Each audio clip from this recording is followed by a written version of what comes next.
You ever notice the loudest guy in the room talks about confidence the most, and the calm one, he barely says anything, but somehow nobody questions him? That's the difference. That's quiet confidence. And most people completely misunderstand it.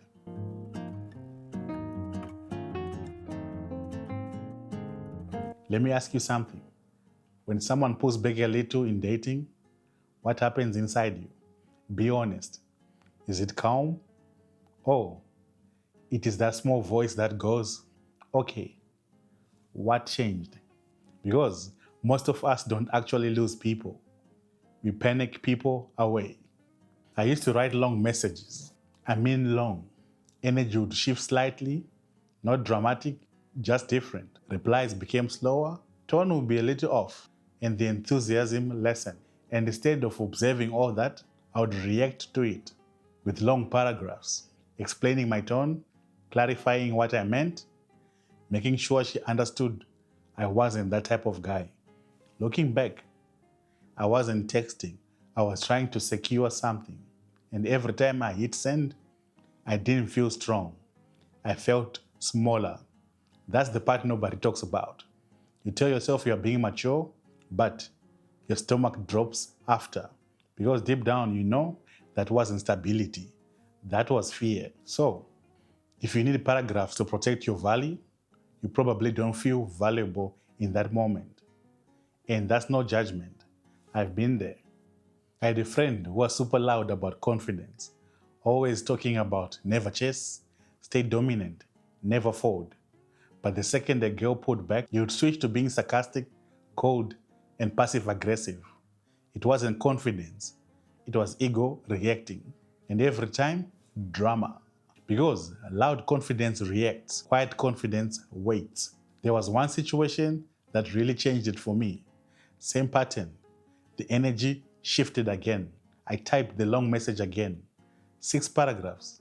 Deep, honest, thoughtful. I read it and I just sat there for a second. I asked myself, if she leaves me because I don't send this, what does that actually mean? That question hit different. Because the truth was, I wasn't scared of losing her. I was scared of not being in control. So I deleted it. All of it. And I sent, okay, understood. 2 words. And I'm not going to pretend that felt powerful. It felt uncomfortable, but it felt clean. Now here's what mattered. She replied the next day, no more energy, nothing dramatic, but something had changed. Not her, me. Because I didn't shrink, I didn't chase, I didn't over-explain, I didn't inject pressure, and here's the real win. Even if she didn't reply, I would have respected myself more that night. That's winning quietly, not controlling the outcome, controlling yourself. The need to prove is loud. Actual confidence is quiet. You can feel the difference. And this isn't just dating. Think about work. When you don't get recognition, your first instinct is to explain everything you did, defend your contribution, push your value verbally. But if a room doesn't see your value, arguing rarely creates it. Positioning does. Improvement does. Leverage does. Same with arguments.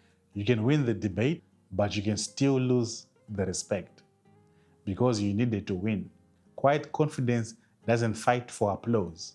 It builds quietly. Now, I still type long messages sometimes. I'm human. The difference is they stay in the notes now. Not every emotion needs Wi-Fi. So here's something simple. Next time you feel the urge to, double text, over explain, win immediately. Just wait an hour. That's it. If it still makes sense later, send it. If it doesn't, you just practice quiet confidence. And that takes over time. Winning quietly isn't about being cold. It's about being steady. It's not negotiating your worth mid-conversation. Because when you stop trying to prove yourself, you stop feeling like you're trying to prove something. And that's when things start shifting. No noise, no rush, just smart takes and chill vibes.